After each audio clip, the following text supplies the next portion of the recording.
Welcome to the Crimson Comedy Show!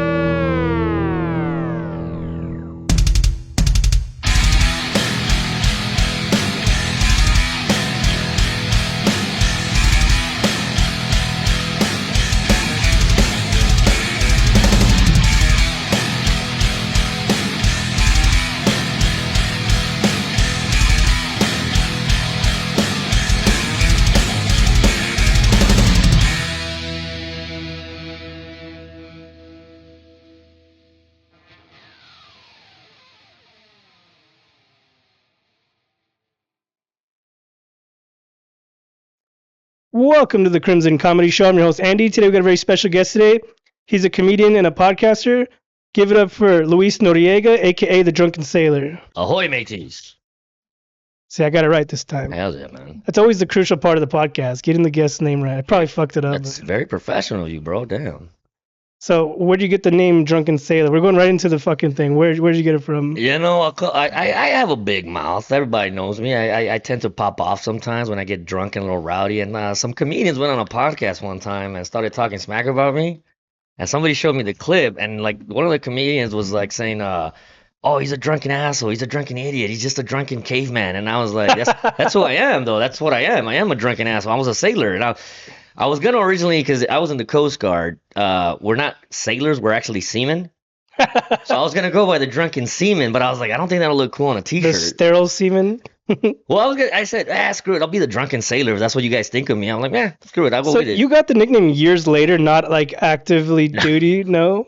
I mean, they could have called me that. I mean, I was like, I've been in rehab twice. Doesn't always work, but I've been there, and I like to, partake in a beverage here and there, a nice IPA, some margaritas. Alcohol's fun. See, you came here early, so we would normally drink on the pod, but you're early. We're doing an early special today. I mean, honestly, I haven't gotten to sleep. I was out last night. That's why why I was up. I was tripping because you texted me like at 12 o'clock last night, and then like 2 o'clock, I'm like, what the fuck time does this guy go to sleep? I got bad insomnia, bro. I ain't gonna lie. I mean, I started off January. I did dry January where I didn't drink at all. And I was going to sleep like at 9, waking up at 5 a.m. I was working out. I did a 5-mile walk in the morning. I lifted some weights in the afternoon, and then I'll do insanity at night just to tire me out. And I mean, Start taking gummies, the fucking the weed gummies. I do. No, honestly, I started taking those because I went to the LA Film School, and one of my teachers was math class. Smart dude. He was from like Czechoslovakia or something. And he was a sniper in the Czechoslovakian army or whatever. And he said that he had trouble sleeping. He said, once I started smoking weed, I fell asleep very, very easily. And I was like, whoa, like weed actually helps you? I was like, yeah. So I started buying those gummies and I started taking them. And yeah, they kind of knocked me out. Do you nap during the day? Nah, man. I'm like a camel, bro. Like, see how you say you have insomnia? I don't have insomnia, but I do wake up early a lot. Like I work at like 4 in the morning. So even on my days off, like today was my day off, you texted me and I saw it like at 5 in the morning. I'm like, fuck, like I thought you were like me, like you don't sleep in, but I was like, no, this has been up all night. The other day when you texted me if I could come in on Thursday at 1, I didn't wake up till 5. I ain't gonna lie. I was like, your sleep schedule's weird. Yeah, it is. You're not the only one. There's a lot of comics that have weird ass schedules. Like there's a comic friend of mine, Jojo. Shout out to Jojo. Yeah, I just did a show with him last Friday. Jojo Garcia? Yeah. This motherfucker will call me at 12 o'clock at night, 4 o'clock in the morning, like either drunk or bored. Like, I'm like, fool, what are you doing? It's because I did see, what's that TV show, The Dark Side of Comedy? And they interviewed somebody about a homie that passed away, Greg Giraldo. And they were saying, like, you got to understand a comic's life. You're up there for 15 minutes with an insane rush. And how do you fill out the next, 23 hours and 45 minutes of your life? And that's why a lot of comics tend to drink, smoke, do a lot of other drugs. And also, too, most of our stuff is at night. So you're used to being up all night, but I don't know. Your schedule's weird. Because you didn't sleep at all last night? I mean, I started watching Seinfeld. I again, once I'm in bed, like he was that excited to come to the Crimson Comedy Show. I don't like being late, bro. I'm very punctual. So like the thing is, I knew if I would have fell asleep, I was like, if I fall asleep, I'm probably not gonna wake up. So I was like, you know what, just stay up. It's already 3 I hope a.m. you drive safe when you leave here. You're not gonna fall asleep driving home. No, dude, look. I remember from first grade to my senior year of high school, I only missed 3 days of school.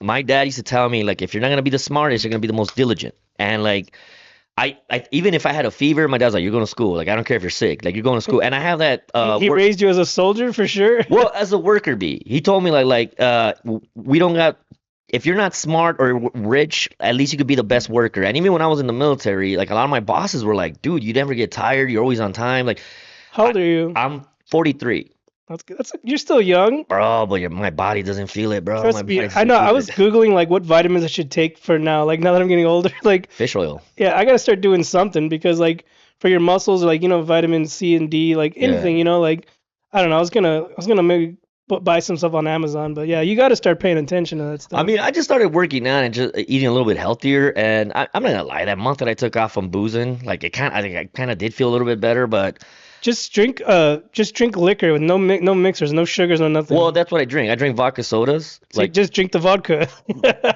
well, the soda water has nothing in it. Like, it's just bubbly water, so it's Oh, basically okay. nothing. But no, I mean, I'm trying to cut back a little bit too. Like, I am a type 2 diabetic, so like I gotta Oh watch. shit. Yeah, I gotta watch my beer intake because I do like the IPAs too, man. I love IPA. That's one Yeah. of my favorites. Which one's your favorite? Um, Stone was. I, Stone. I like locals. I like Hamilton's a local one. Have Mm. you ever been to Hamilton's? I haven't had that one. You want to go after this or I'm what? down for you, bro. Actually, I don't. We could if you want to. I can go for one because I had to pick up my kids later. But Hamilton's. It was. I haven't been to the new location. It was a smaller location. Right. During COVID, it kind of like they started reinventing themselves and they just bought a new spot. It's like a warehouse Oh, down the nice. street. But I already heard like the people, like the regulars, already complaining because there's no parking there. Yeah, that's Like they yeah, moved it like an In and Out. In and Out, there's yeah, like, inconveniently located somewhere. yeah. Always. They moved it down the street, but the fucking I haven't been there, but I've heard if we went now, the parking probably wouldn't Oh, they be. probably look at us like we're alcoholics. Like No, it's honestly, I think they noon. don't open till like 2, so I don't Yeah, there know. you go. But anyways, Hamilton's is a local brewery. King's Brewery. See, this is another thing. King's Brewery was another brewery local. Hmm. Then they had a little tap room. It was pretty nice. And then now they bought like a restaurant. So now it's no longer a tap room. They're at a Mm. restaurant. I don't fucking know. Everything's backwards. Yeah, but I mean, it's cool. This beer explosion thing that just happened a couple years ago. Like I remember, like back in the days when IPAs first came out, I was like, "What the hell's an IPA?" My brothers used to make fun of me because they're all Modelo drinkers, and I used to drink it because I got tired of drinking light beer because I'll drink it all night and piss all night, never get Yeah, drunk. Then if I drink 3 or 4 IPAs, yeah, you feel I'll the get fucked buzz. up and I won't be in the toilet all night. Yeah. So I started drinking it. They're like, "Oh, this fool thinks he's fucking hard because he drinks it," and then they all drink that shit now. Well, and not just that though, but it's like eating a loaf of bread though, because it's got a lot of sugar. So that's why I gotta be careful. That's why I walk a lot, so I could be able to drink those. Because yeah, you're right. They have more alcohol content in them. Yeah, but you're drinking less though. If you're having 3 IPAs versus a 12 pack of Modelo, So, yeah, but I was doing the math the other day, and somebody told me one of my buddies drinks those what are those Michelob Ultras? yeah. And I tried them, but they taste like crap. I was like, dude, it's like mineral water. I'll drink it at a barbecue if someone else buys it, but like it's rare that I'll buy light beer. Like I'll drink a Coors I Light. can't do it, man. I'll drink a Coors Light, but it doesn't do it. It's just something to sip on. But like that's just like having like a vape with no nicotine. Yeah, that's like pointless. I quit smoking recently. I've been off and on. I was smoking for like 10 years. I quit. But quitting vaping is easier than quitting cigarettes. Like quitting cigarettes is fucking hard. I'd be like tweaking out if I didn't have a cigarette. But I've never been a smoker, man. My little brother's a big Marlboro Red guy, oh yeah, and if you want to quit smoking, buy Marlboro Reds. Those things are fucking hard. but he was the dick, and like I just never got it. Like I just don't like smelling. Like first of all, I don't like smelling like Yeah, it smells. cigarettes. I don't like smoke in my throat. Even with weed, when my cousins told me, dude, just smoke some weed instead of drinking. And I tried smoking it a couple times. I just didn't like caffeine. I didn't like the way it made me feel. The gummies were pretty awesome, but Yeah, they have everything now. Drink, yeah, candy, edibles. yeah. But those are dangerous. You gotta watch out for those. I recently took some mushrooms too, man. I've never done anything but weed and beer. Like I'm a Mushrooms pussy. aren't that bad, bro. I think they're a little bit. It's almost legal. Within the next 10 years, that's the next one. My buddy bought some chocolates. Like they sell them in chocolate bar form, and I was like, but it does taste like crap, I'm though. sure it's like a very low dose. Like, I don't know, man. I saw the walls moving, bro. where did he buy it from? Like a weed They shop? have weed shops that sell them now. I don't know. But I don't know. I don't know the laws. I'm not really into that. I mean, if they're selling weed, they're selling all this. And then plus, I mean, have you been in downtown LA? People are shooting up in the streets. I mean, come on. You know what's crazy? I haven't been out. I've been in the comedy store a few times, right? Right. This is the first time I ever went to like watch a show, and I hadn't been out there in like a couple years. And I forgot how like Hollywood is. Like No. me and my friend pulled up, and people were rude out there. Like Oh, you know the Comedy Store, right? You've been there. yeah. There's a tiny little parking lot down the Oh, way. yeah. Everybody uses it, right? We got there early. We got lucky. We got parking. There's a little kiosk. We had to pay to park. Right. The girl in front of us, it was really slow. It was taking. The machine's old, and they need Yeah. a new one. But she walked away and then said, transaction declined. And I was like, excuse me, miss. And then she's like, what? She turned around with an attitude. I was like, Uh, the fuck? I'm like, it says declines. Like you're walking away. Like your car's gonna get towed if you don't come back. She came back.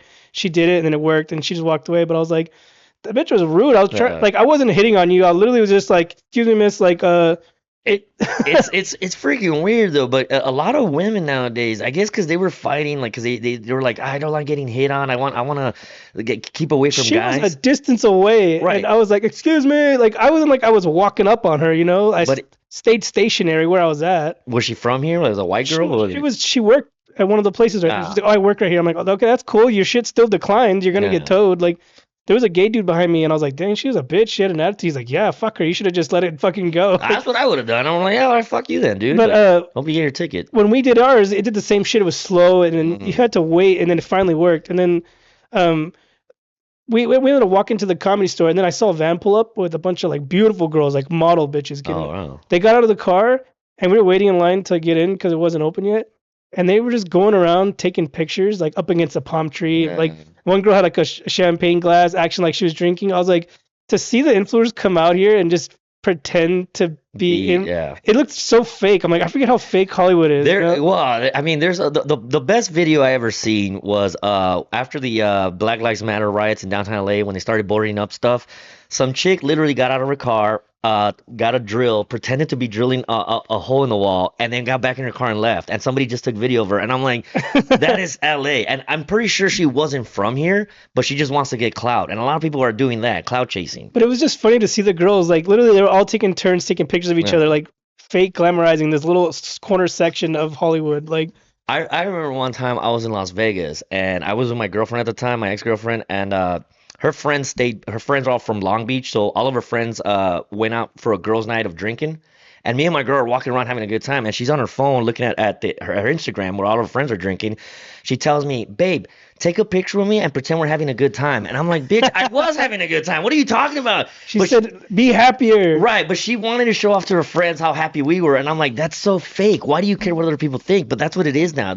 It's people wanting to seem like their life is better than they really is, and I'm like, stupid. Yeah, but it was cool. Like I went to go see. Shout out Saul Trujillo. Oh, South Korea, yeah, I he was see. on here. He was a guest a few episodes ago, but he invited me to his show. We went out there in the belly room. It was pretty cool. Like, Yeah, but you know they say that the Comedy Store is haunted, I've or heard about that. Yeah, so like I said, I've been there once a long time ago, and then this was the first time I went back in a while. And when we were there, like we were in the belly room, like I felt it. Like I don't know if you ever been like, have you ever I experienced? perform in the belly room. I've done a roast battle and I got to perform there, but I don't know. When people believe in ghosts and aliens, I'm like, I need to see it to believe it. Like, I'm Listen, sorry. I'm not saying I believe in it, but I'm saying I've experienced paranormal stuff, like just haunted house. Never seen anything, just That's what heard shit, right? okay, but it might be just creaks in the because it's an old building.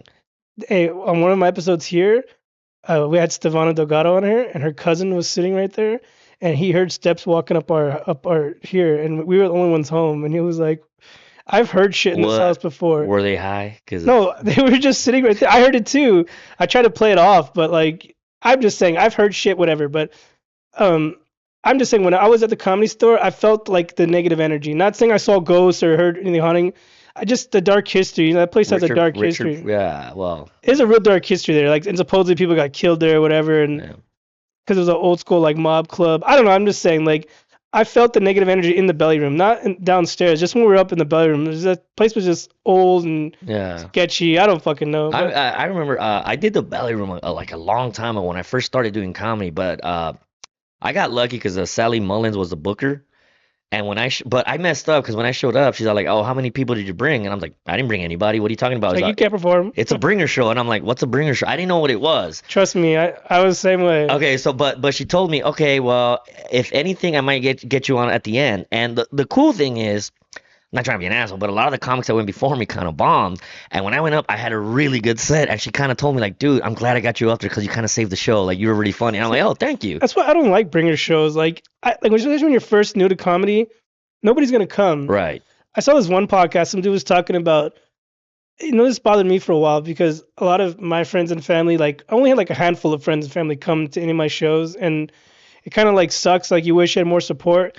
But then he was saying like, you don't want your friends and family to I be your agree. support because they see you as you. They don't see you as a performer. He's like, you want the guy from somewhere out of nowhere who doesn't know you I to mean, be a not fan. just that though, but I think they give you a false sense of security because I The see, fake yeah, laughter. and I always say when you bring your friends and family, it's like going to a prostitute and she tells you that you gave her a good orgasm. Or, like, They're not gonna give you honest yeah, they're feedback. giving you generous laugh. Right. And that's what I'm telling people. That's why I try not to invite people and people get mad at me like, dude, why don't you tell me about your show? And I was like, wait till I do a big room and then I'll invite you. But like these like I'm not gonna lie, my friend Johnny Castaneda, he's a magician. I don't know if you know Johnny.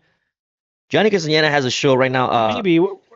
Does he perform in like LA area? Well, Jojo just performed for his show El Tepeyac off the 605. He packs it in. He sounds familiar. Really cool show, really good room. And again, I like him because, but he invites a lot of his friends and family to the same shows, and I'm like, I tell him you should try to mix it up to get different people there, man. You know, because that's the thing. I mess up because I don't invite them, and sometimes my friends get mad at me because they think I'm being an asshole. I'm See, like, I no. got tired of inviting people because I would invite people post shows, and then your show comes, they don't come, and then the Yeah, next one they're like, "Hey, when's your next show?" yeah, Fuck fuck you. you, dude. I'm done. Like Yeah, I put flyers out. The last show that I had out on San Bernardino recently. I put it up. Didn't tell nobody shit. You don't come. I really don't care. yeah. Like, fuck it. You know. And that's the way. I mean, but the thing is, that I saw another podcaster say because a lot of these social media comedians, the ones that do skits, they have like 40,000 followers. So if they get booked at a big room, They don't sell rooms out. Well, some do. sometimes they Some do though, do. and that's what the people want. They don't care if you're funny; they just want to sell tickets. And I'm like, oh, okay, so it doesn't matter if you're funny or not. And that's why a lot of these comedians that have It's like big a showcase. They invite a bunch of comics on. I've seen a big dude on social media do comedy once, and he apologized to the crowd at how bad he was. And I'm like, doing skits online and doing stand up are two different See, things. that's what's fucked up. How you said, "Oh, it's a bringer show." That's basically every club now. Like, Yeah.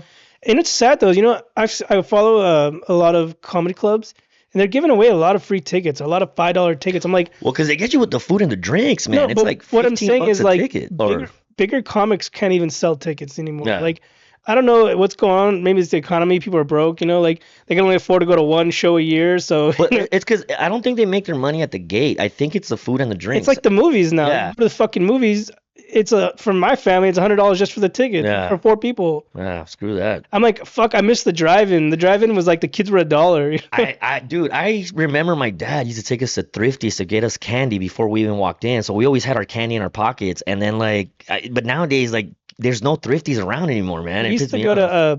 the Pomona or the Montclair drive-in. It's not around. It just closed recently, but we used to go like get McDonald's or Little Mhm. Caesars or anything before. Bring your own popcorn, like, because it was around the corner. Yeah, yeah. No, I remember one time I went to the Commerce. I grew up in Boyle Heights, but the only theater we had was in the city of Commerce, which is like closer to East LA by Garfield. And they had a Tacos Mexico there. And I remember one time my brother was wearing a long sleeve shirt and he put his tacos in his sleeve. And as he's walking in, you just see like cilantro and al pastor on the floor while he's giving the guy this ticket. And the guy's looking at him like, dude, you're dropping your meat. And my brother's like, oh shit. And he dropped all of his tacos on the floor, man. I've never been to Boyle Heights. How big is that place? I've heard a lot of people come from there. Like, how big is that It's city? not that big. It's small, but like, Do you know, like, there's a lot of famous people that came from Boyle Heights. Do you know any of them? Are they your cousins or you went to school with them or some shit? I mean, Did you play baseball with Felipe Esparza? Felipe Esparza and my mom, his mom and my mom used to work at the same elementary school. They used to take care of the kids in the yard, Like what are they called? the caregivers or whatever, or the I forget. They're called noonades. That's what they call them here. Noonades. okay. But like my mom and Felipe Esparza's mom were, and I remember him when I was a kid. I remember he would come after school and play like caroms with us, and like I didn't really know him like that, but I remember him from the neighborhood. And then one time when I was in the military, I was like mopping the floor or something. And one of my buddies had like the plasma on. He's all like, "Yo, bro, aren't you from Boyle Heights?" I was like, "Yeah." There's this show called Last Comic Standing, and there's this guy from Boyle Heights, and I saw him, but he had long hair. When I knew him, he had like a flat top, Yeah, he's short no facial hair. hair. Yeah. So when I saw him, I was like, he looks familiar, but I don't remember him. But then later on, somebody told me like, dude, that's homie from the neighborhood, from the Pecan Projects. I was like, oh, I do remember him then. So I don't know him personally, but I mean, I kind of grew up with him, you know. Yeah, And then like the other dudes, Will I Am, I don't know, from the Black Eyed Peas. yeah. He's from Boyle Heights too, but his brother used to coach our baseball and football team at the Hollenbeck Youth Center. So I was good friends with Will I Am's brother back in the days. And I remember when they first had their first hit on Power 106. Like I remember Will I Am or his brother Carl was like, "Dude, my brother's on the radio." I'm like, "Yeah, dude, whatever." I didn't believe him, but later on we found out it was, and I was like, "Oh shit!" Like dudes are big as hell. Yeah, so how long you been doing comedy now? I have a question. Like, when did you start, and how long you been doing comedy? To be honest, all right, I jokingly tell people I've been doing comedy since the first grade. I tell people that because honestly, I have been. I got all the awards. My mom kept them. I got most humorous like from first grade all the way through high school. On the football team or the baseball team, I was always the funny one, the class clown. When I was in the military, I was always funny. I jokingly say I was in rehab twice, which I was, and people would tell me, dude, like rehab was fun because you were funny, bro. Like it was, I was like, yeah, all right, cool. I made rehab fun for people. You have rehab class clown award. Yeah, I kind of did. And even one of my homies who was a Marine was like, yeah, bro, like when you were in there, bro, yeah, you were funny. I got out of the military to take care of my mom because she got diagnosed with Alzheimer's and dementia. So I was like, 12 years in, but I got to be outies. I got to take care of my heifas, number one priority. I went to a club, maybe it was 12 years ago, I'd say. And RIP, there was a comedian by the name of Oso. I don't know if you remember Oso. I've heard about him.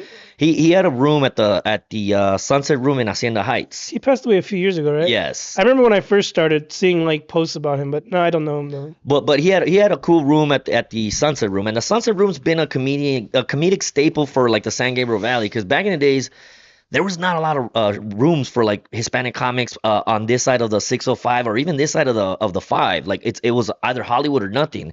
So a lot of comics like started doing all these rooms like Rudy Moreno, also who else and the Sunset Room became a hot spot. And one time he had like a couple. I was there with my girlfriend at the time. He had like five comics go up, and like they were kind of like, I'm not trying to be an asshole. They were kind of bombing, and I was like, I told them, you know what? Can I get 5 minutes at the end? And they're like, yeah, go for it. Like you knock yourself out, thinking I was gonna suck. But I went up there and I had a really good set, my first set. And even like the bartender and the regulars were like, dude, you're the funniest one. And I Do was you remember like, what you talked about? You just up there freestyling? I did a couple jokes about my brother, and I still have them in my set where it was just a true story where I went to a big girl club in Long Beach, and I had the jokes already because I would tell that story at barbecues like, oh, I remember the time Pancho, my brother, took me to a big girl club, so I did that bit. But then I went a week after because I'm like, dude, I got bit by the bug. Like I love that feeling. So I went back a week after. I thought you were saying you got bit by the bug at the Big Grove Club. Oh no, wish. you, No. you got the itch. Well, once you go up there and you get like you hear laughs, it's like a thing that happens inside every comedian. I think like I need to do this again. I need to do this again. It's the drug. I went back a week later and I asked for 5 more minutes, but I tried to freestyle this time and I bombed. I ate a bag of dicks and I was like, what did I go do wrong? And that's when they also told me like, why don't you use the same material from last week? And I was like, well, I don't want to be repetitive. He's like, no, dude, that's what comedy is. Do the stuff that works and do it again. And I was like, Make oh. it better, change it, add tags. But and because stuff. I didn't know anything, I thought comics just went up there and just riffed. And I didn't know about writing and any of that stuff. And so like little by little, I would go to open mics, and I found an open mic circuit with another homie that passed away. I don't know if you he recently passed away. Geez, why am I blanking out on his name? It was a group of four comics that did a couple open mics in Hacienda Heights, the San Gabriel Valley. So they would tell me, "Hey, we're doing an open mic this night. We're all doing open," and I would just show up. They told me get a paper and pad and just start writing your jokes, put them in order, and I was like, okay. Started doing that, and then I went to the LA Film School. I had the Montgomery GI Bill, so I wanted to make a little extra money. So I was like, screw it, I'll go to film school. I get paid to go. Why not?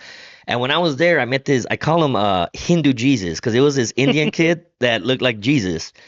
And like we were talking because I was always a class clown in the class. At 36, 37, I was still making the class laugh.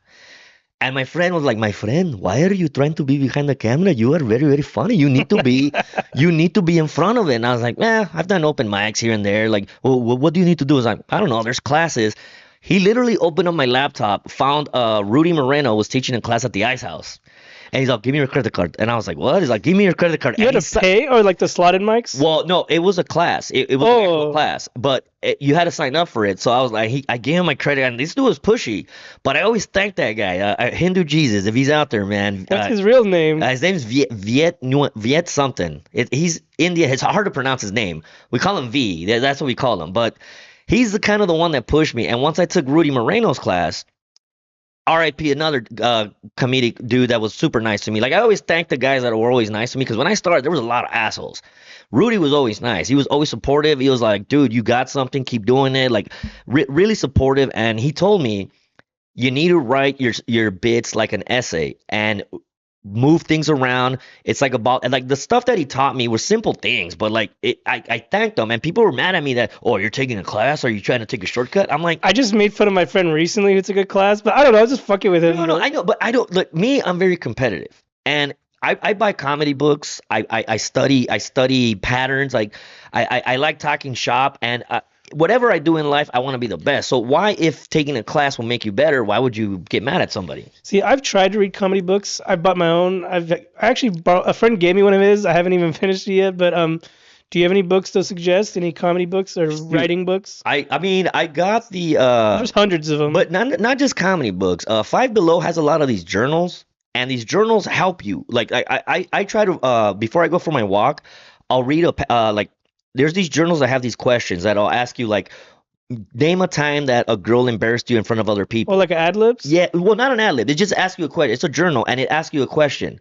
So, like, I think about that question, I walk, and I just like memories will get That lodged under. helps you get premises and stuff. Right. And so I'll start writing, and then I get on my phone and I'll take a picture of something and I'll write a joke and I put it on there so I don't forget and I'll do it later. So when I go to open mics, I go on my phone on my notes and I'm like, all right, I can talk about this, I can talk about that. I can talk about that, and the writing is the hardest, the best thing for a comedian. But motherfuckers don't want to write; they just want to go up there and wing it. See, I don't like to sit and write, but I think it in my head and then I write it in my phone. Well, you forget. Oh, yeah, but if you write it on your phone, that's still good. But I think Godfrey, you know, the black comedian from Nigeria, Hmm.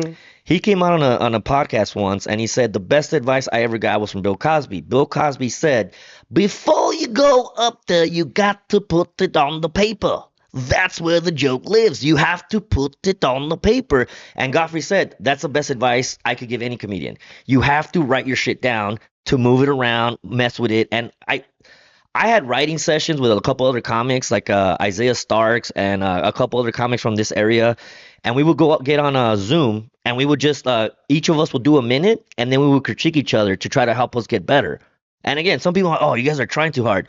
What's wrong with trying? I like Yeah. trying. See, I think everybody has their own methods. Like Gabriel Iglesias, Fluffy, he said he doesn't write. He just goes on. He writes on stage. I don't know what that means. People say they write on stage. I think they're just riffing, but he plays back his. He records everything, Records. plays it back, and then he just goes off of that. Like See, I don't know. I never record myself. Oh, somebody told me that I I used to should. record it, but then like I don't know. I get tired of. I don't have enough memory on my phone. Like Yeah. I have so much shit on my phone. Like I would have to get. Maybe you can buy a little recorder. You know, like the old school I way. mean, I've seen them, but again, I always say that every room is different. So like, the same set that I might do in one room might bomb in another. So that's why I don't want to record because I'm like, nah, I know what's good, I know what's not. Sometimes the room is hot, sometimes the room is not.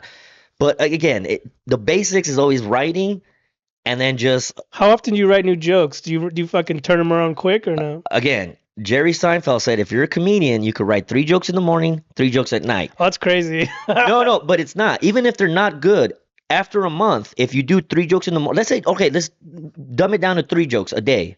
If you do three jokes a day, by the end of the month, say that maybe six of those are good, you have six new jokes. Well, see, it's also different. Some people are one-liners, some people are storytellers. So it's like if you're a one-liner guy, that's easy. But if you're a storyteller guy or a bit guy, like it's kind of a little different. But you also have to practice that storytelling because the storytelling, if you're not entertaining, people will get bored and start talking during your set. And I've seen comedians that have a funny joke that's like literally the last 15 seconds of their story. And I'm like, bro, if you just tell those 15 seconds, it's funny. Yeah, but I have to set it all up. I'm like, yeah, but the setup is way too long, bro. Exactly. Or I tell them, pepper in some jokes, some one-liners while you tell that story. Like, write the whole story down, Yeah, add but tags. Yeah. yeah, add tags. And that's the thing, but people don't want to. And I'm like, I'm tired of trying to help out because that, I think just everybody's different. We all have our own writing methods. Like yeah, whatever works for you doesn't work for me. Whatever works for me doesn't work for you. 100%, yeah. See, with the way I is, I can't sit down and like, okay, I'm gonna write a joke. Like I get bored. It's like doing classwork. To me, if we're hanging out or we're talking, sometimes a premise will pop up and then I'll be, oh shit. But that's why I go to bars, and that's the other thing that I try to tell. No, That's why I no, drink. no, but no. My bar is my muse. Yeah, My muse is I go there and I try out jokes socialize. with my friends, and if I make them laugh over something, I'm like, okay, that's funny. He's laughing. Let me write this down. And that's the thing. I tell people, go to where you feel comfortable. Hanging out with my buddies, my Voltron crew from Boyle Heights. When we get together, it's like a roast battle, and What's a Voltron crew? it's just a couple of buddies from elementary school, middle Oh, school, and like high your own school. little gang? Yeah, like we call it because back in high I thought you school. were like a biker. I was like, what's No. Voltron? No, Voltron. Okay, back in the days, there was a bunch of party crews, and one of our buddies joined a party crew, and we were like, dude, your mom doesn't even let you go out. Why would you join a party crew? He's like, hey, there's a lot of girls that go there. But we knew he had no game. So one of my buddies was like, screw it, let's create our own party crew. And we started calling ourselves Voltron. And How do you spell that? Voltron. It was a cartoon back in the 80s. You never remember? Oh, yeah. Yeah, it was Voltron. He got it from that, like Voltron crew. And we started saying that as a joke to make fun of him. You had a little side. Yeah, we were like Voltron, baby. And it was just a running gag that it just continued on to our like adult lives. So now you guys still hang out, the Voltron? Yeah, I still hit them up like Voltron, assemble, and like it's just stupid shit. But again, those guys, and I tell them, dude, you guys should be comedians. Or like, one of the things that one of my homies tell me, he tells me, I don't need validation like you do, bro. And I'm like, all right, I guess you're right. Like he is funny, but there's something about comedians that need to be up there. And I'm like, you're right, I do need to be up there. See, okay, I have a friend too. He's super into comedy. He knows way more than I do. Right. He knows every comic, knows all their history and shit, but he doesn't want to do comedy. I'm like, fool. I was like, okay, let's do this. You write a joke, I'll do it, and if the joke works, then you go do it. I don't have to keep it. But it's something that they don't have inside there. Because I tell people the funniest dude in Boyle Heights is my uncle. My uncle is the Mexican Richard Pryor. And I tell people like, dude, like, and if you hang out with him, you're gonna be like, damn, this fucker is funny. And I told him, like, dude, why don't you go do comedy? I don't need to do that. Like, why would I do that? Just for fun, pass the But time. he could make money off of it because that's how funny he is. But he just doesn't care about that. See, I always wanted to do comedy, but like I said, I didn't know anything about comedy. Like I said, my friend's really into comedy. He knows all this shit. Like I had to Google my first open mic, and then once I started, like I didn't know anything. Like you said, you didn't know bringer shows. Yeah. I didn't know what bringer show. I didn't know what a cold open was. I didn't know anything. Well, and that's the thing. The class that I took taught you the basics of writing and like get the microphone moving. How many weeks was it? I think it was like 10 weeks, and then we got to perform at the Ice House at the end of that. For like a pretty packed house. Have you done it again? Or you just took it one time? I've done the Ice House again for Narciso Gonzalez. No, I'm talking about the class. You just took one. No, I just took it one time. To be honest, I took an acting class as well at Casa 101 in Boyle Heights, and I took another acting class recently. I took improv at Second City, the spot where a lot of the SNL people go. They have one in Hollywood. Yeah. And I took comedy classes because I'm like, it's all gonna help me out in the long run. And honestly, I tell comedians that don't have stage presence, that are kind of just up there and like stiff. I'm like, you should take an acting class because it teaches you how to use the stage, bro. Someone once told me like that sometimes when I'm on stage, like when I first started, I would like pace back and forth and like look around, like and try to engage with everyone.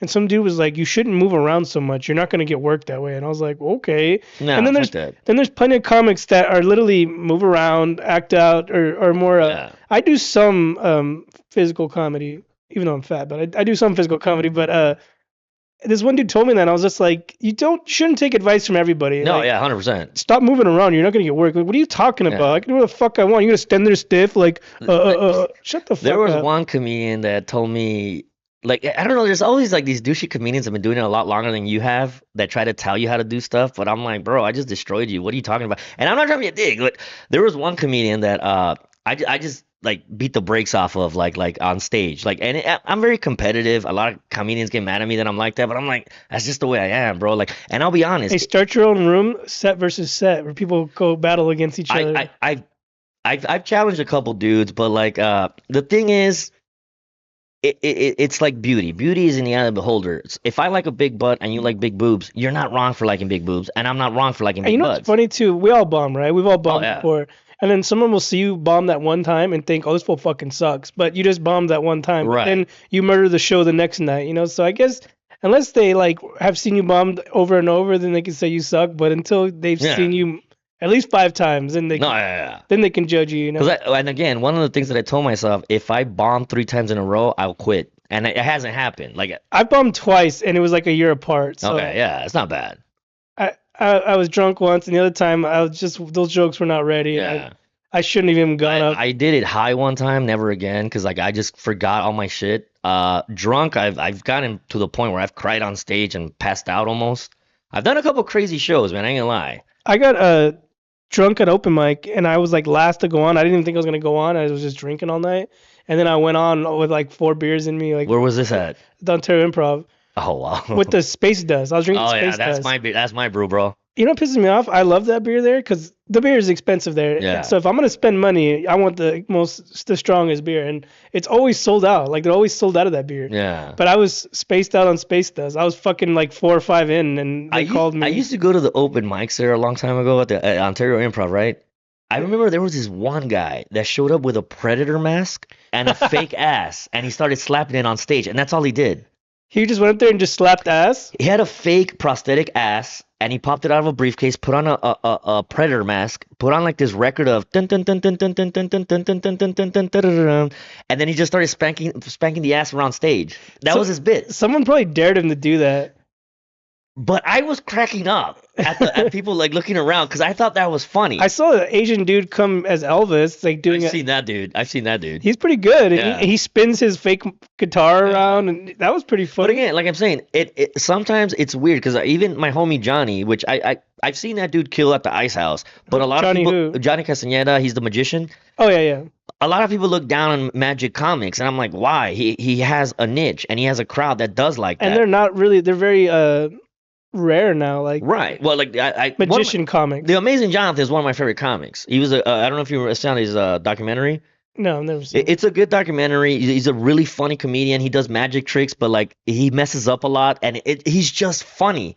But again, like everybody has a niche. Like me, I'm not gonna lie. I'm a little vulgar. I'm a little yeah, and I'm not for everybody. I get it. Like I did a show a couple times where there was kids there, and I'm like, fuck, man, like I don't want to do this. Like, But it's a good practice. so Though. I just don't want to. My comedy's not for kids. I don't want them to hear or see me. But it's good to take yourself out of your element because a friend of mine told me the same thing. You're not a good comic if you can't work clean. So I purposely signed up for a church show. No, I signed up for a church show. I'll be kicked out of church. They'd be like, get out of here. But it's a good challenge to yourself, though. That I was like, you know what? This fool doesn't think I can work clean, and I did the show clean. Okay, you know what I'm gonna do? I'm gonna challenge myself. I don't have any clean. I don't like clean. I hate clean. Same here. But I think I will write 10 clean jokes just so if I ever come across. Well, I you will do should. it. That's one of the things that Rudy said. Always keep a joke in your pocket or clean jokes in your pocket in case you come across. I'll a promise clean room. myself to write 10 minutes of clean and only use them in emergencies. I'm telling you, man. Like these little tips. And a while back, I got in a little trouble How because do you define clean to begin with? Like, I mean, it's not it's offensive. a spectrum, right? Like, how far can you go on clean? I mean, if you could do it in front of kids or a church, like You just can't it's a good cuss, joke. right? It's not just about cussing; it's the subject material. Like I mean, I could say about self-love, but I don't think people will appreciate that at church. You know, what am I talking about? Masturbation, but I can't really talk about that at church, so I gotta change that. I can't use that You'd joke. be like, I was self-pleasing one time. Yeah. I was self-pleasing myself, you know. But and again, that's part of the fun of being a comedian. I think Dave Attell one time was doing a show for the troops, and they told him that he couldn't talk about masturbating. So he went up there, and the first thing he says, they told me I couldn't talk about masturbation. So let me tell you guys about this time I fucked a sock. And I thought that was hilarious. I was like, all right, it's funny. You know, being a comedian is walking that line. I love Attell. He's a goat. Oh, he's one of my favorites, I've man. seen him like 3 times now. But see, the funny thing is that some people don't know who he is.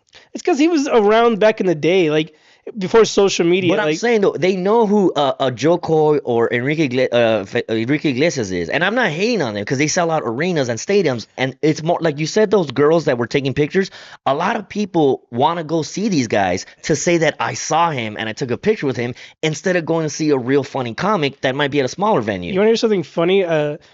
Paris Hilton was like, I Coachella. thought, and that she was walking around and nobody knew who she was. I was like, God My, damn. I have a homegirl. I took a picture with her. No, but I'm saying they were saying people were like, who is that girl? Like, not until someone was like, oh my God, she's somebody. No, they didn't recognize her until someone said, oh, she used to be famous or she's Yeah. famous. They're like, like, let me get a picture with you. But for the most part, people are like, who is that? Like, But they still want to take a picture with someone they don't even fucking it's know. just funny that the new generation doesn't know who she is. I'm like, Yeah. God, I feel old. If you don't know who Paris Hilton is, Yeah. you're too young to know who the fuck that lady is. That's crazy. But it's also funny how like people's attention span is so short that somebody that's famous like this week is not gonna be famous next week. Even Pauly Shore, people don't know who Pauly Shore is. I saw him. I took a picture with him at the what is it, the comedy store, right? Yeah. Yeah, the comedy store, man. But He's a goat. Like, yeah, his funny stand up, his movies are legendary. Like, he's gonna be down here. I was gonna see him one time, but COVID shut down everything. Yeah. So I got my tickets back for his show. But he's gonna be back out here in December. I think I'm gonna go see him. he was there the day I went to a Kill Tony recording, I think, when they were still doing it in Hollywood, and he showed up, and I took a picture. But the funny thing is, we were wearing the exact same outfit. Like, it was a green army jacket, a white shirt with like a scarf and like a beanie, and I was just tripping out. I'm like, damn, I came dressed like the Weez, man. Like, it was funny though. He's like, you're my inspiration. Kind of was when I was in high school. I like the fact that he wasn't a macho dude, that he wasn't trying to be a tough guy. He was just like, hey man, I just want to get laid and have a good time. And I'm like, yeah, most people do, you know? People make fun of the way that like the new generation talks. They're like, oh, we had the Wheeze. Like, I didn't understand that full Yeah. back in either. He had some weird ass his own language and We got shit. some grindage, yeah, man. Hey, but Kill Tony's gonna be back out here in a couple weeks in LA. But he's only doing like a No, Kill Tony. Like, right. They're at an arena. Like, anyone can go. I know, but when they used to do it at the freaking at the store. Yeah, no, it's not. It's too big now. They're gonna Bro, do an arena show. But I remember I went one time and there was this one Arab comedian that I knew from the Hollywood scene. And I was going over my notes in case I got called up, because you put your name in a bucket and you wait on the side. So I'm going over my notes in case I get called up. This chick was playing on her phone, like playing like a game or something. And when she gets called up, she totally bombed. And Kill Tony was like, "Yeah, stop doing this. Don't ever do comedy again." I felt bad for her, dude. But I was like, dude, you should have been like studying.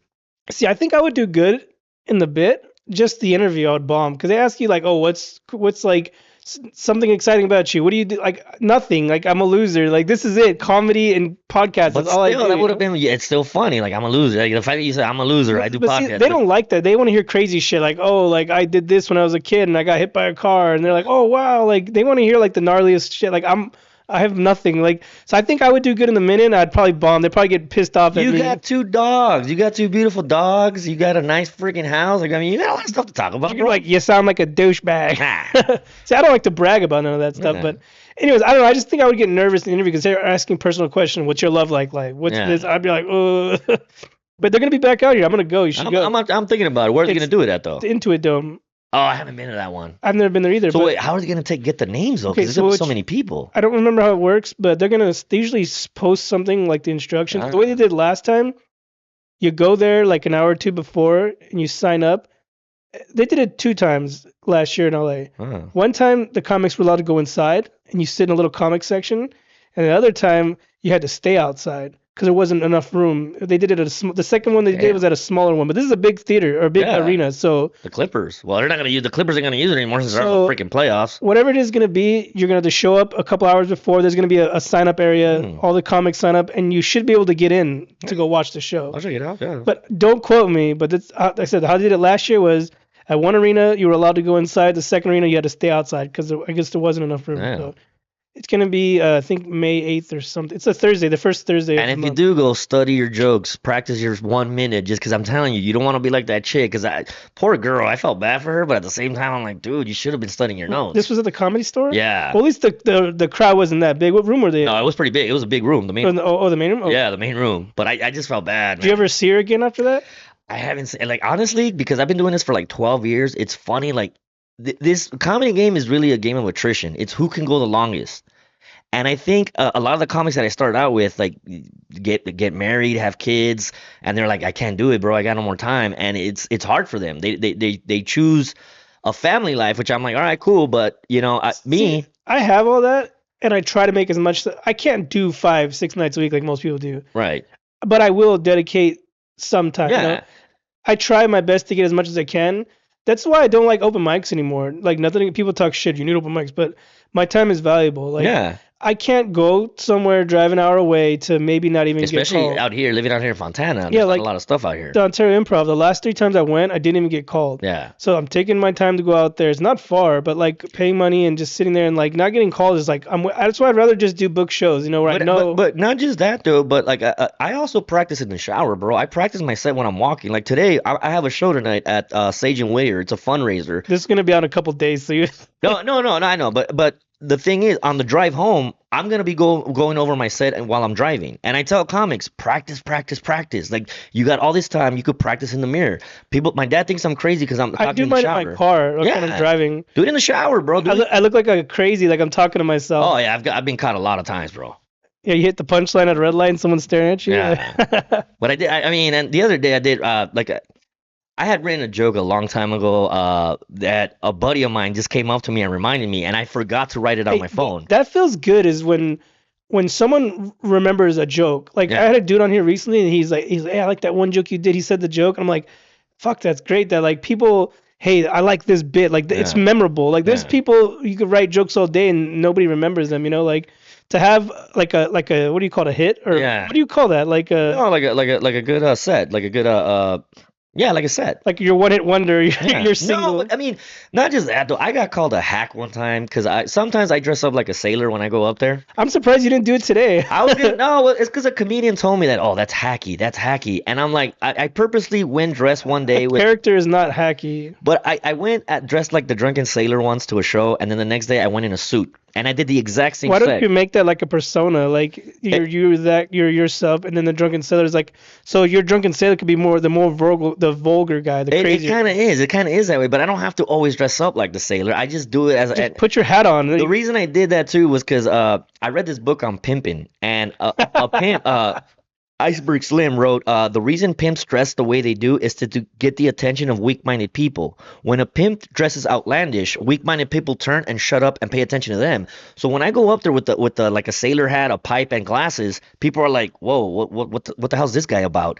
And they shut up automatically. And part of being a comedian is getting them to shut the fuck up in the beginning. So pimp ham strong, you get the fucking crowd's attention. It's a Take small, take notes, people. but it worked. Like what was the name of that book? it's called Iceberg Slim, pimping. How to keep your bitches in and the crowd in control. But it worked though, and like other comics got mad at me, and I'm like, dude, if it works, it works. Why not do it? And like it's because you got to get the crowd. I always say you got to get the crowd within the first 30 seconds, or else you'll lose them. Yeah. And sometimes that's part of and especially if the comic before you bomb, everybody starts talking, and you're like, golly, I got to get their attention right Have you away. ever done a show where you did good and then the next person came on and the crowd just kind of like they lose the crowd? Like I'm not gonna lie. I did a show with a guy. I'm not gonna mention names, but this guy, he's been doing comedy for a while. I tried to shake his hand one time. He looked me up and down. I was like, "Who the fuck are you?" Walked away. Just total douchebag to me.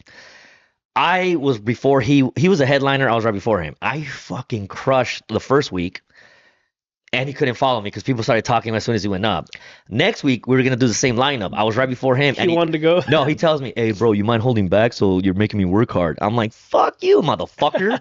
Like, Hey, I talked about this on my last episode, but Bebos, you know Bebos? yeah, I did a show with him. That motherfucker, like, it's hard. He's a hard act to follow. He But- just steals the stage. But that's good. You want those people. I did a show with Jamario McClain. You ever do a show with Jamario? Never heard of him. Oh, he's a black dude, pretty funny as hell. And I was pissed at myself because he killed.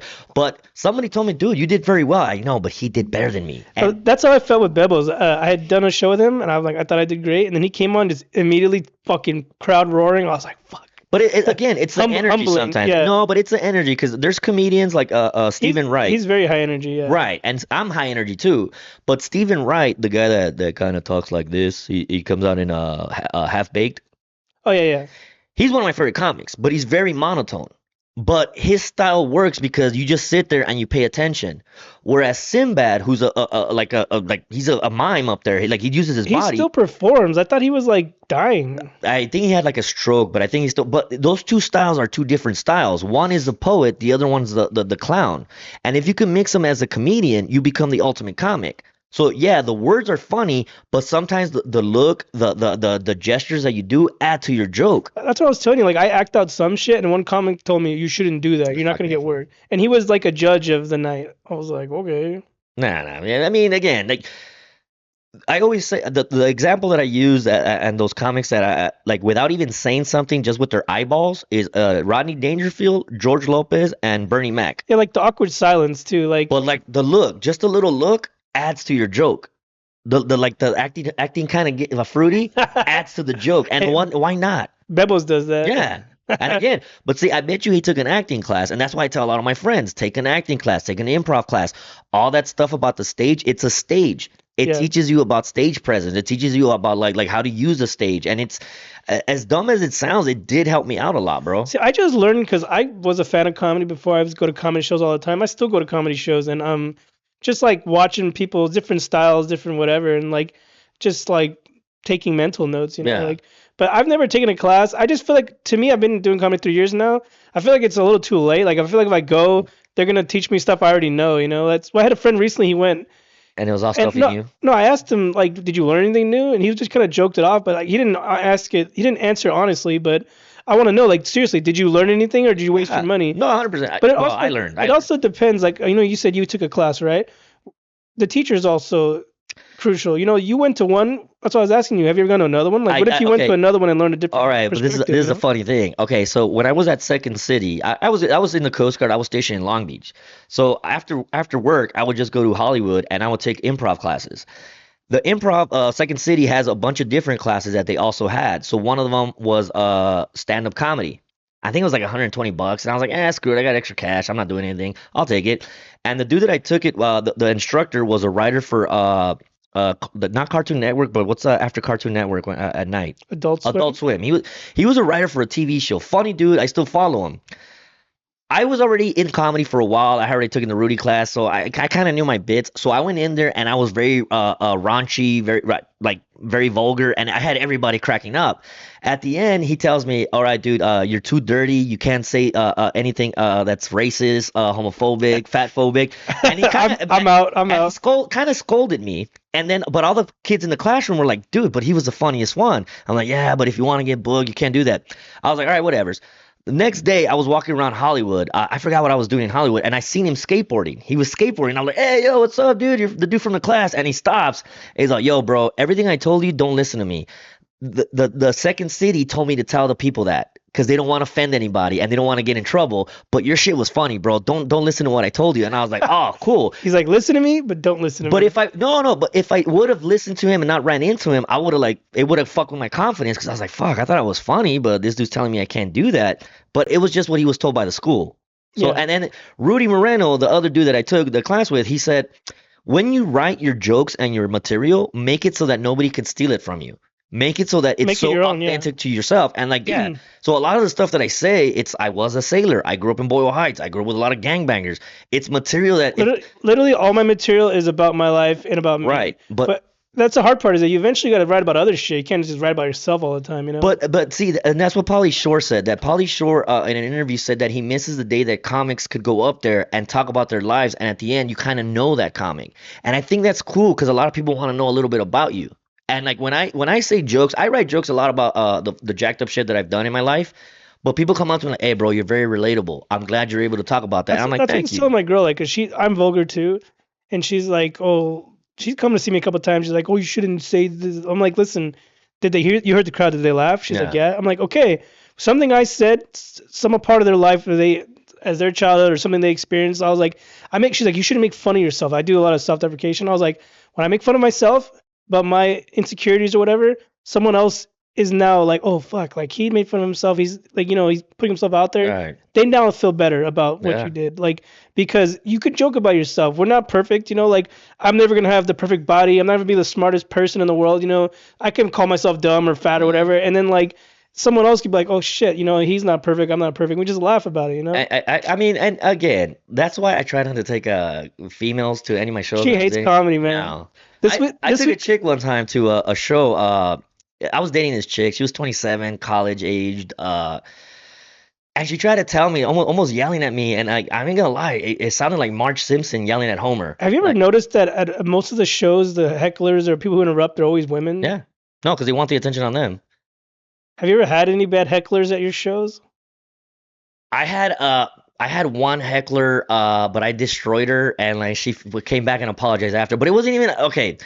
I was at Sage and Whittier. It was a fundraiser, and I have a joke where I say, I was depressed. I wanted to kill myself. Then I went to the park, seeing a girl jogging with a fat ass, and I was like, "Damn, why am I sad? I want to live forever." But then I say, some of the waitresses here make me feel like Wolverine. Like, God damn, ladies, you guys are hot. And a chick yelled out, "Oh my God, somebody call HR!" And I was like, "HR, HR, we're at a comedy show. You want to call HR?" And I went into another story where I kind of shit on her point, and everybody was like, "Yeah, sit down and shut up." That girl went up to me afterwards, like, "Dude, I'm so sorry I said HR." I'm like, "No, it was funny. Like, it added to the bit, but like, yeah, it's a comedy show. I don't really mean this stuff. I They're said jokes. they're jokes." And what did I say about the waitresses? They're hot. Give them a round of applause and make sure you tip them. It's like, don't sexualize us. Right. But the girl that I was with also was like, "Well, maybe she did kind of have a point." I'm like, "Dude, you're against me too now?" Some people take jokes too literal too. Like I have a Yeah. joke about this is a true story.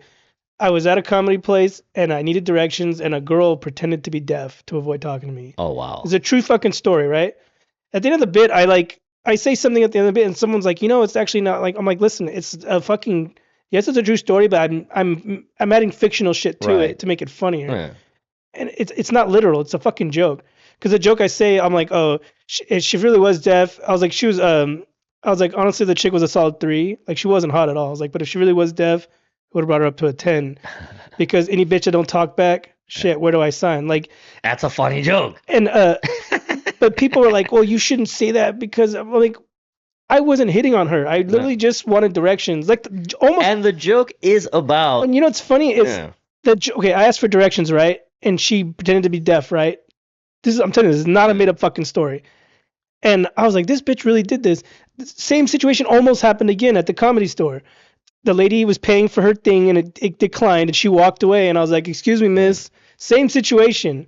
I was just going to tell her and she turned around, what? Like with an attitude. I'm like, these bitches, like, you can't even talk to them anymore. And they wonder why they're all fucking Yeah. single. Yeah, that's funny. I mean, I got in trouble for a joke that I said when I was a kid, all it took was a candy bar to get molested. Now you got to take these kids to hometown buffet because they're so fucking fat. Hey, I have a joke about hometown buffet too. But somebody got mad at me saying that I'm glorifying pedophilia, and I'm like, no, I'm not. The joke, the punchline is how fat kids are nowadays. I'm just using that as a measure to say how fat they are. But it's not about I'm justifying pedophilia. It's not like that, you know? I have a bit where I talk about it's a long bit. I'm not gonna say the whole thing, but the bit's like where my daughter, we were out to eat and she wanted dessert as soon as we got her food, and I was like, okay, are you willing to lie and say it's your birthday so we get free dessert? Mhm. And she's like, it's not my birthday. She starts crying like this is a true story, and I was like, oh my god, whatever, Jesus, I was just kidding, you know. And then I said, back in my day, I used to lie about my age just to save $1 at hometown buffet, and my mom would always lie like, Yeah. oh, like I mean, at the movie theater. yeah, but I'm saying that's my hometown buffet bit. I miss hometown buffet, Yeah, like. same here. Like we used to lie about our age to save money at hometown buffet, and then like go to the movies. We lie about our age to get $1. They had a mustache and shit. Yeah, but They're 13. that's what sucks. Like I saw this one thing. It's like, what was a luxury that you went to as a kid and you didn't know? Like I thought going to hometown buffet was a luxury. Like we were poor. I was like one of 5 of the kids. You know, like we never went to fancy restaurants or went out on vacations. Like going to the beach was going on vacation for me. You know, like. Like I said, going to hometown buffet once in a blue moon and lying about our age was No, but but again, it's just jokes and bits, and people don't think like it's because the thing is that a lot of people that are in the crowd, when you say something, they feel that it's about them and they speak for everybody. And Ice Cube has a line where he says he got in trouble for calling women bitches. When Ice Cube was first starting out. And he said, I'm not calling all women bitches. I'm calling bitches bitches. If you throw a rock into a pack of dogs, the only one that barks is the one that got hit. So if I say a joke about sluts and you get offended, I don't know you. But if you think that you're a slut, that's you admitting to it. So just shut the fuck up. I'm not talking about Have you ever heard a slut call another girl slut before?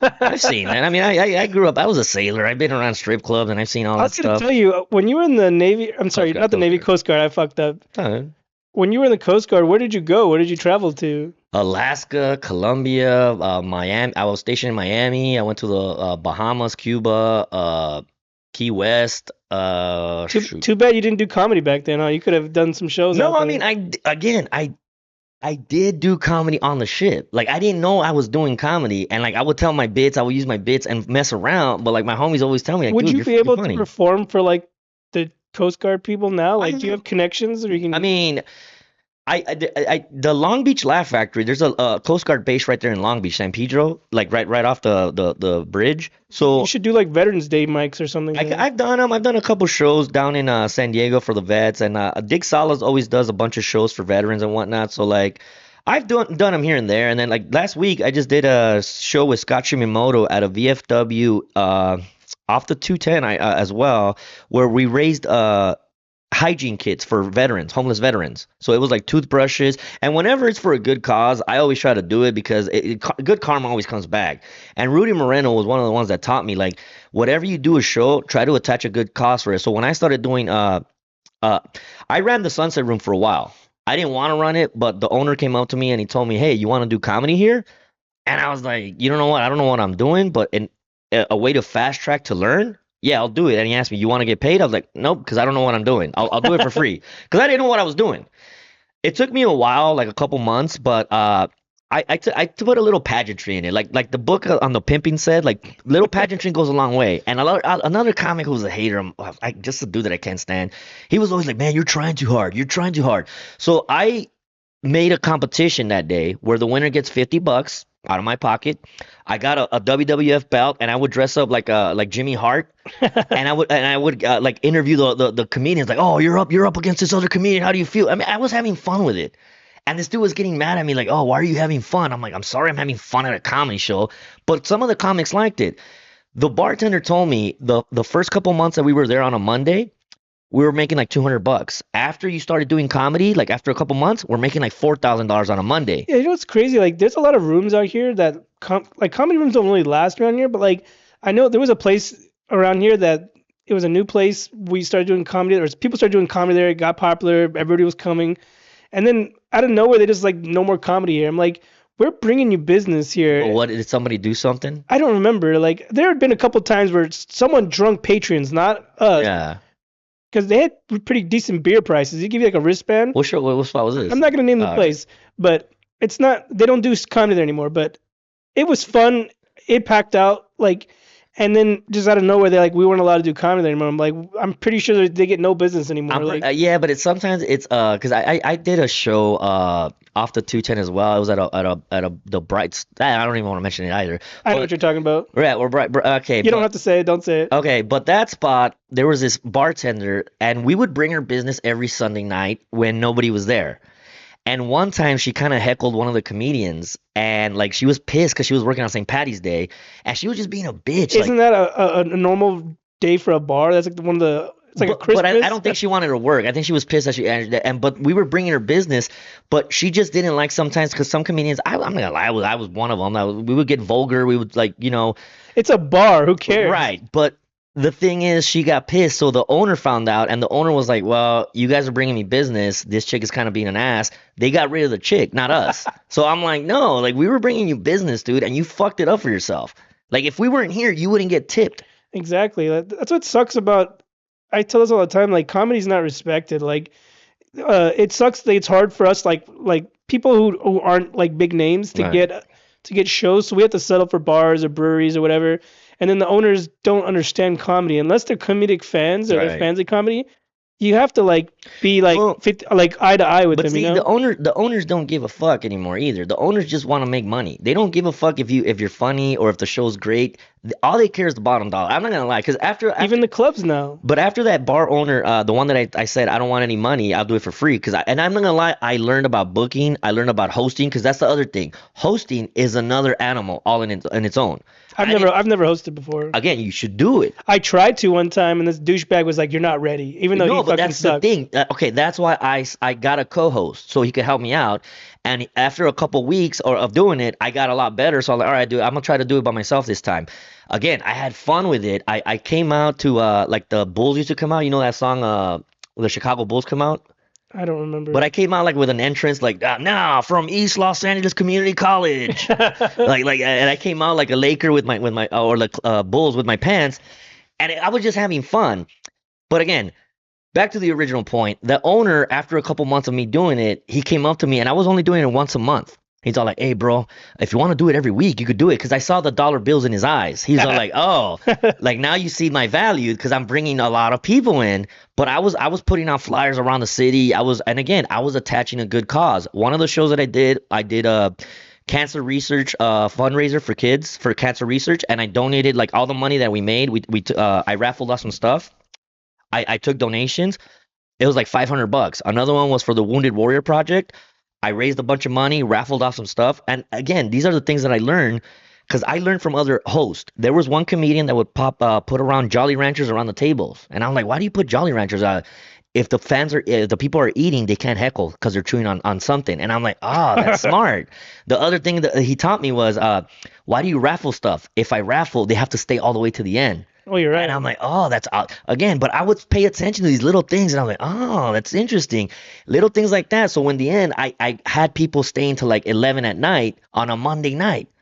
See, but some people they'll pay for raffle and just still leave, you know. But still, again, You gotta have something good, like I mean, I think one time I raffled. PS5. No, one time I went to a sex shop and I raffled like it was like A pocket pussy. it was a vibrator, like little what was it, like a magic rabbit or something? It was like a $20 prize, but it was a good, and some chick wanted it. She was happy about it. Like, oh yeah, thank you. And for the guys, I bought like a car wash kit from like because what guy doesn't want a car wash kit? I just got one for my for something recently. There you go. And like, what guy's not gonna turn one of those down? So like, I just bought stuff that people like. You know? Oh, and my girl's anniversary, she bought me a car wash kit. I was like, oh, great, now I can wash your car. Yeah, no, but it's a prize that everybody would like. But those little things did help out. And towards the end, I got really good at running a room, and like I could book it right. I could call the comedians. One of the other comedians that passed away, Joel Cholo, told me, "Look, man, a lot of these comics they don't get paid. So like, if you could give them gas money or even pizza or beer, they would appreciate it and they'll remember you." This is my first. I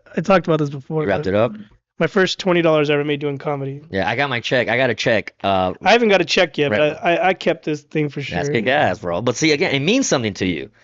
Because you're like, I never thought I would get paid for this, and it's something meaningful. But again, that's what thing is too is like there's a lot of bookers or whatever that is take money and they don't pay comics. Like, oh yeah, pay your people. I've seen it. If you're charging $20 a ticket, $15 a ticket, break everybody off. It's not hard. But I'm not gonna lie, it comes around to them because when those comics get to the next level and those bookers are calling them, they're like, nah, bro. I have a question. What's I've up? never booked a room. I don't know how rooms run.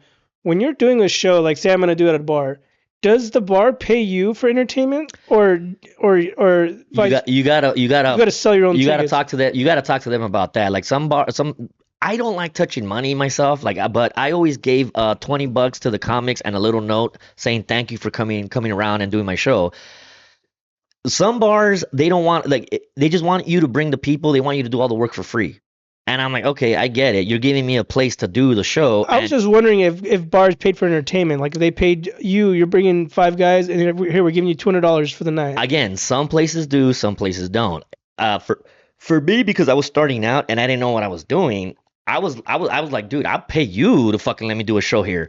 Because that's how I felt. I think as long as the room had its own PA system, be cool. But if you're bringing your own shit, they gotta give you something. And then again, I went out and I bought my own PA system, my own microphone, and people were like, "Why are you doing all that?" I'm like, "I'm investing in myself." Yeah, now you can do it anywhere. Yeah, I can. And a couple times, one of my buddies' microphone and PA system was on the fritz. Luckily, I had mine in my car. And I was like, oh, I got mine in my car. I was like, oh, cool, thank you. And I saved his life. So I was like, well, not saved his life, but I saved the show. I was like, oh, thank God. If you weren't here, we would have had to cancel the show. And having your own PA system is good because PA system, I said P system. Having your own PA system is good, especially if the house system sucks. Yeah. You know, I hate wireless mics. Same here, dude. Nah, same The here. last show I did that had wireless, I was like, oh, this sound's going to suck. And yeah, it was okay. But I for some reason, I love playing with the cord. It's kind of like my, I don't know, like my tick or something. Yeah. But I fiddle with the chords, or I wrap it around like I'm a metal singer. I wrap it around my hand or something. I did a show one time with I didn't do a show. I was there to support a friend, and I don't know if you know Mikey McKiernan. He's a comedian that does Oh yeah, I remember. I met him a long time ago. He's a funny dude. I love the dude, but I always tell him, I always bring it up because my friend Marlon. He has his own catchphrase. Yeah, but when he did that it got caught on the stage and it ripped the microphone off the wire. Like the wire kind of ripped off. Oh, for the rest of the night, another comedian had to hold the mic in front of the comic while the comic talked. So there was and I was just cracking up because my buddy hadn't done comedy in a while, so he was like pumping it up, like, "Oh, I'm gonna do this show." So he was just somebody had to hold the mic in front of him, and I was just cracking up on the side because like he built up this show for so long, and I that's what saw him happened. open for, I think Big J. Big J Ogerson. I think that Yeah. was him, or one of those. He Yeah. opened at Ontario. That's where I saw him. Yeah, no, he's funny as hell, but I always bring every time I see that dude, I'm like, remember when you ripped the mic? It's like, oh man, I feel See, bad that's about why that. I've stepped on the mics too Right? and unplugged them. Never ripped the cord Yeah. out. But that's why, like, if you're seeing metal singers where they kind of like wrap it Yeah. around, I'll do that shit. Yeah. Just from experience of going watching bands and shows all the Yeah. time, how the way the micro, because they always move the cord around, they're always Yeah. moving all around. So I think that's how I learned some stage presence was watching singers, like Yeah, metal band singers or punk singers. Yeah, 100%, man. That's why I tell people. Look, I learned about the whole Drunken Sailor too. I part of it is a pimp, and part of it is WWE wrestling. No, wrestlers. Yeah, I used to be into wrestling too. Some of the best wrestlers aren't really that good in the ring, but their characters are very entertaining. And I'm like, you're an entertainer. You Hey, should be entertaining. Ronda Rousey just had like an interview for their fight. You know she's about to fight. Yeah, the what's her name? MMA. Gina, I whatever. met Gina Carano at the forum one time. Hot as hell. She went from MMA to wrestling, right? Yeah. But she was doing a promo for their new one. She was like trying to be all badass, and I'm like, she's horrible at promotions. Yeah. Like you said, some people are good at talking, like The Rock or Stone Cold. Like they're really good at interviews. Some people like her, like they're not good. No, yeah, 100%. Yeah, but that's the thing. That's why they get managers. That's why, like Brock Lesnar, he's not really good on the mic. That's why he has Paul Heyman. Mhm. And that's why I think the Drunken Sailor, I'm not going to lie, I kind of think that he might be a good manager for a wrestler. And I did go to a wrestling school a while back, but I was too old, man. Like my back was hurting. My foot was. When I was little, we used to backyard wrestle. Same here, man. So then until someone almost broke their arm and we had to stop. Who, somebody's mom got mad or what? Yeah, like we were doing a ladder match. Oh, wow. I grew up in San Bernardino. We were Okay. poor. We all watched wrestling. Yeah, Like same here. and we would just fuck around. We were the little kids, but my friends' older brothers would come and they'd be fucking serious, like really hurt people. Nice. And we were doing a ladder match and we hit the ladder against like a palm tree. Right. And my friend's little belt on the top. And the dude was going up to get the belt and one of the older brothers was just there watching, just goes and pushes the ladder. Oh. And he pushed the ladder and the kid fell and like broke his wrist. Oh, wow. And the whole neighborhood got in trouble. Like all the moms came out. The dude's dad was a straight up Mexican, like old school Mexican. He wanted to fight the brother, but he was like a high school kid. But it was a whole fucking scenario. But Damn. that was the end. My mom was like, "You're fucking done, you guys," because we used to just fuck around. Yeah. Like we built a ring in my friend's backyard. Yeah, that's what we did. Yeah. Cheap little ring with like ropes and like, you know, the poles from tents. Yeah. And we just made like little makeshift ropes. It was a cheap little thing. Yeah. Like it really was basically just 4 poles and ropes. That was it. No, that's what we kind of did too. But it was fun until that full fucked it up for us. We used to wrestle at Hollenbeck Park too, man. I remember back in the days we used to go by where the skate park. There's like a skating park now at Hollenbeck Park, but we used to do that. And I remember one time I jumped off this freaking high ass fence. It must have been like 20 feet. But when I landed, I think I smashed my heel.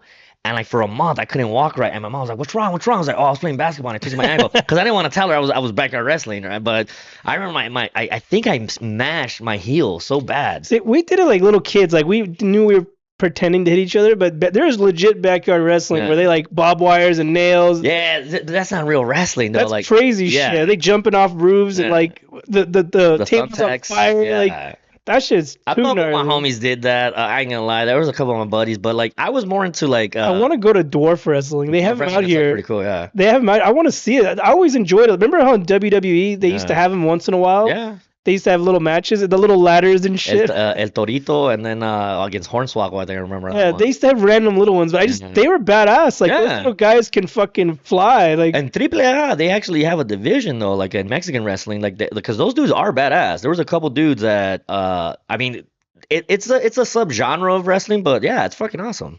There's a girl. I had to reschedule her, but I want her back on here. Her name is Gabby Vargas. Oh yeah, she's fun. She's I just did a show with her a while back too. She's funny. Like I met her when I first started comedy, and she hit me up. She wanted to do the pod, and she's then doing Glow, I think. The yeah, she does the female. That's why I want her on here. Like she was gonna come, but she had to work a double shift, so she was like, she's not like you. She was like, fuck that, I'm too tired, I can't come. So I want to have her back eventually. I do want. No, she's a cool chick. I did a show, but I want to talk to her about it. She's a female wrestler. That's badass. That she hit me out one time for a question. I forgot what it was, but like and I was happy. Like I'm like, yeah, dude, like you actually like She does fit that role, like So she Glamazon. can. I want her on here because she's fucking. She could does comedy. She Yeah, does wrestling. She's a singer. Like I'm like she does everything. She's yeah, fucking perfect. So, Gabby, I'd love to have you back on whenever you're not tired. Come back. We yeah. Hit her up. You're always welcome here. But yeah, I love wrestling. Who was your favorite wrestler growing up?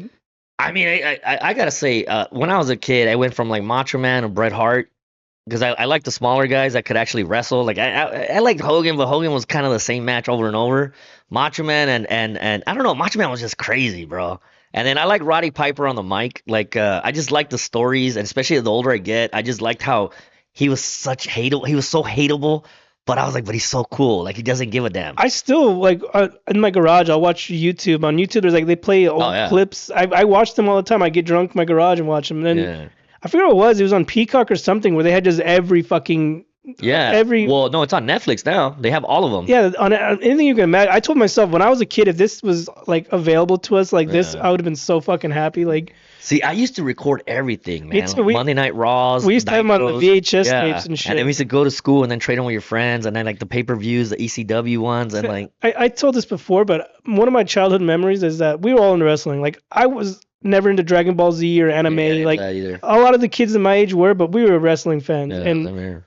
once in a while, my mom and dad would let us rent or buy pay per view. Yeah. Like so, we'd have all the neighborhood kids come watch wrestling at our house, and it was like one of the most joyous times I ever had. I See, felt so fucking cool. see, my dad had we had illegal cable our whole life, See, so I never had that. we always had the pay-per-views for free. So I would just invite my homies, and I'm like, yeah, it's true. We The got OG Fire Stick. Yeah, no, well, it went from black box to illegal satellite to now it's a Fire Stick. Yeah, I remember one time we had a cable guy at our house fixing something. I was like, "Oh, can you give us the free pay-per-view channels?" And the dude was like, "No, it's pay-per-view." And I was yeah, like, "Fuck you!" yeah. Like I didn't know how they did. They like chipped it or something. They used to sell it was a black box that you would put on top of your cable, the cable box, and you would hook it up, and the black box unscrambled the channels. Hmm. That's what And my then you dad. could watch the spicy channel. Oh yeah. Well, back then they only had one. I think it was just a Playboy channel back in the early '90s, and then once satellite came around, then they started adding a bunch of other, like hardcore stuff, but.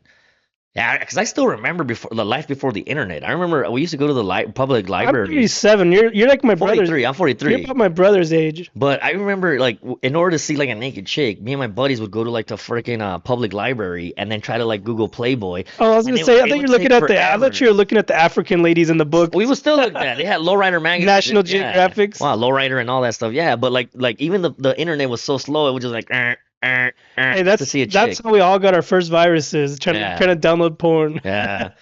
Back then, they didn't have a lot of websites. You had to like download them, like download the Yeah. videos. No, well, I mean, back then all you needed was a fucking picture. Like if you saw a picture of a naked Hey, chick, that was enough. Shit. They honestly, this is a truth. This is a thing, but we used to look at the Sears catalog, Yeah. the underwear models or the moms in I've been in their granny panties and bras. Oh man, I've been working on a bit that's kind of based on a true story as well. Where back in the days, it was me and of the Voltron crew. Two of my buddies were walking home from school, Hey, Zoltan, Voltron. and back in the days, they used to have this thing called the LA Express. I don't know if you remember that. It was like a newspaper that was free, and in the front it would be like classified ads for like massage parlors and hookers, and in the back was like trannies. So one of my buddies got like 3 copies, and we were walking down to Jin's Burgers in my neighborhood, and my buddy was like, "Oh, check it out, this chick!" Like, but the chicks were kind of covered, but still, it was Chicks with dicks. well in the back. But like some of the chicks in the front were like, "Oh man, these are cool." So one of my buddies goes to the bathroom, and one of my buddies gets the tranny pages, and he puts it in his backpack, and we close it up, and then we get our chili fries, and we start eating. Forget about it. The kid's mom finds it. The kid, yeah, Monday comes to school, She's and like, "Yo, mio." we're sitting in class, and we're like, "Yo, what's up, fool?" He's all like, "Fuck you guys." I'm like, "What the fuck?" Me and my friend forgot what we did. So he's all like, "My mom went through my backpack, bro. She saw all the tranny shit, bro. Like my dad and my mom talked to me if I was gay, this and that." And me and my buddy just started cracking up so Was he hard. Mexican? Yeah. Oh, they were probably super Catholic. Oh, huh? 100%. But our ribs were hurting so bad that my homie. He had to go to confession. Well, he was so angry, but he saw us laughing that he couldn't help it. But he started laughing too. He was like, "Nah, that was pretty funny." Like, but after but it's funny to see him go from angry, like wanting to kill us, to like seeing us laugh, to him laughing. It was just a funny He's like, story. "Oh, they're laughing with me. Yeah. They're not laughing at." No, we're laughing at him because that shit was funny. That's crazy. They had that in the paperback in the day. Well, I mean, it was like the newspaper stands in the corner. They used to have like 3. It was like the La Opinion, LA Times, and then one of those little red ones that was the LA Express. They don't have them anymore though. But back in the days when newspapers were a I'm thing, from out here, so we didn't have the yeah. things. I think I don't know what we No, got. I don't think they're around. Like I don't even see newspaper things anymore. Do you? We get them randomly, those little tiny ones. It's like the local advertisement. Yeah, They just get wet by the yeah, grass, and yeah. then no one ever uses them. 100%, yeah. But I mean it's a funny story, but like I don't know how I gotta reword it so I could do it during stand up. So you say you've been doing comedy 12 years now. Where do you see yourself going from here? Like, I know a lot of people have friends on who like talk about, oh, this guy quit comedy, this guy quit comedy. I don't ever want to quit, but do you ever see yourself quitting, or are you just gonna do this shit till the wheels fall off? I think I'm gonna do it till the wheels fall off. Like I joined the military and I thought I was gonna retire. I was gonna do 20 years and just retire. Like I was 12 in. Right now, I'm technically a disabled vet, so I can get like a good chunk of change for the rest of my life. I'm single, I got no kids. I mean, I enjoy the nightlife. I don't really care if I ever make it or not. I'm just having fun. I Same. think Narciso Gonzalez was the one that told me, if you're not having fun, don't do this. And Don't rush the process either. right, Like you're saying, those guys who do skit comedy, they're booking big shows. They have the fame, but they don't have right, the jokes. So it's right.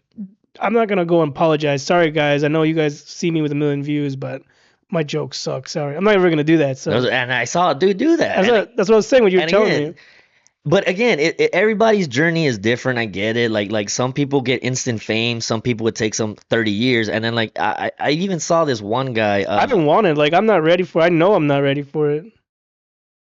I mean, and what's gonna make you happy? I don't know. Like if you do get to that level, are you gonna be happy? I just want to be in the level where I can book rooms consistently and people know who I am and just be respected. Like I don't want to be an asshole. I don't want to throw people under the bus. There's a lot of snakes out here. Oh yeah, People that don't want to collab. They just think they're better than you. Like yeah. I know people don't like me. There's certain people that don't like me, don't care, but you Oh, can't please them all. I just want to be able to just go around and be cool with everyone. Like yeah. I want to book shows. But again, that's the other thing though.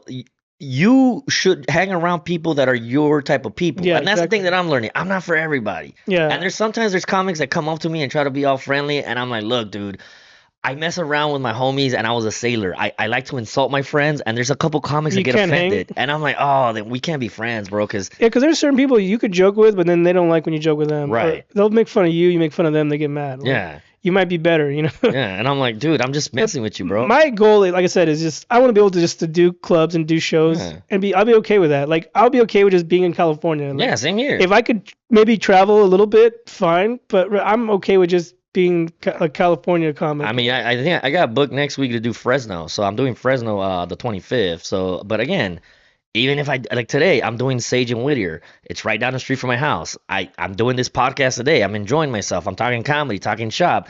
Hey, are you gonna sleep today? Because you said you have a show. I'm gonna go Because take a nap right now. Take a little nap, take a little shower, take a nap, and then just you know. I have a show in Vegas. I mean, I don't have a show in Vegas. I'm going to on vacation in Vegas this summer, and I want to try booking some shows out there. So You should talk to Kool-Aid. Kool-Aid's a dude and then I think Mistress K might be out there too. I have a couple of comics that are from Vegas. I don't Okay. really know them. Well, we follow it, just like us. Like we follow Yeah. each other. Nice to meet you, by the way. Oh, yeah. But this is how I meet comics. Yeah. I just come on here and shoot the shit and talk comedy, But is there anything else you want to promote? Any shows you got coming up? Today you cannot promote because this is not going to come out today. So. I mean, the fundraisers really, those fundraisers are really the already bought tickets. It's not really like open to the public, but I'll be in Fresno next week on the 25th. I don't know, man. I really haven't been trying to get booked that often. Like I usually wait for people to call me. I need to be more aggressive though, but I just people hit me up and I'm like, yeah, sure, okay, I'll come. yeah, same here. But but somebody's telling me like you need to be more aggressive and more assertive. Like a while back, I did get booked at the Long Beach Laugh Factory. But it was just I just called the dude like, yeah, yo, bro, I'm a comedian. Like, I was trying to see if I could get booked. He's like, yeah, sure. Yo, you're free this date, and I'm like, yeah, but I just haven't called back. Like, I could call him and try to get booked again, but Some dude, shout out to Travis. He's a local. Travis Smith. He's a local out here. He hit me up at like 8 o'clock, and I was already drunk in my garage. And he's like, "Hey, you want to do a show?" And I was like, "Nah, I'm kind of fucking drunk. I don't know. I can't. I can't drive." And then he's like, "All right, then." And then he hit me up again, and he's like, "Cause someone backed up or Right. backed out." And he hit me up again. He's like, "Oh, you want to do a show on this date?" And I was like, "Oh, who backed out?" He's like, "Oh, nobody. I just want you this time." I was like, Oh, thank you for booking me ahead of time. Like, Yeah. because don't call me at 8 o'clock at night and expect me to come out here. But see, I don't mind that because that's is the basic. Like last night, I got called by Sebastian, but he always hits me up last minute. He's If I like, wasn't drunk, I would have went, but uh, I was in for the night. I was like, all right, I'm not going uh. anywhere tonight. And I then see. That's my problem. I can't say no sometimes. Like no matter what, if it's last but minute, I, if I it's out was of looking at nowhere. his text message with one eye. Like I was Oh, drunk. you're Like fucked up. Yeah. I could not. Like Uh, there's no fucking way. And the uh, drive was at least 30 minute oh drive. yeah, fuck that. There's no way. I was just like, you know what? If I wasn't drunk, I would have loved to come, but this time he booked me legit. I thought he was asking me to fill in for someone again, and I was like, oh, here we go. No, but again, like even again, it's good to be on somebody's Rolodex, even if it's last minute. I always say that, like, because you never know what it might lead to. That's why I go to a lot of shows. Like I go to support people, and 90% of the time they put me on. So Yeah. it's good to go out and support I, because I, I don't know if you know Sancho Sanchez. I've heard of his He name. has two really good shows at La Jara and then another one at a brewery in like Southgate.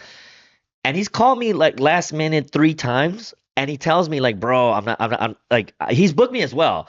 But he's all like, dude, I'm kind of feeling guilty that I have you as my closer, or my relief pitcher, because anytime I call you, you're down to do it. I'm like, yeah, but it is kind of crazy because even if I am drunk, I'll be like, ah, screw it, I'll be there. Like, I don't care. But I like being known as that guy, but I also need to be more assertive and try to get booked as like a feature or a headliner at a few spots, you know? All right, guys, listen here. Any bookers out there listening to the show? Drunken Sailor, he's down. Call him. Hey, Travis, last minute, call this guy. Yeah, I'm always down.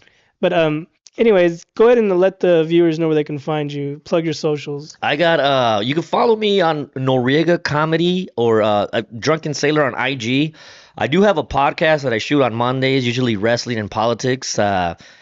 We talk about dumb stuff on there. You can follow that. It's on YouTube. Also Drunken Sailor on there. I have a lot of videos that I do that I'm still trying to figure out the internet. I don't know what my Same. what my thing is. Like I see people doing skits. I go on there and I try to tell stories, and I guess that's my niche. But I got a little funny anecdotes and tales. So check me out on that. Well, that sounds interesting. I'll check it out. Uh, I'll follow you on YouTube. But all right, guys, you guys can follow me on my Instagram, AndyC_comedy, and then go ahead and follow the Crimson Comedy Show on Instagram, YouTube, Spotify, and it was nice talking Hells comedy with yeah, you. And all right, guys, catch you later. Good night. hells yeah, brother.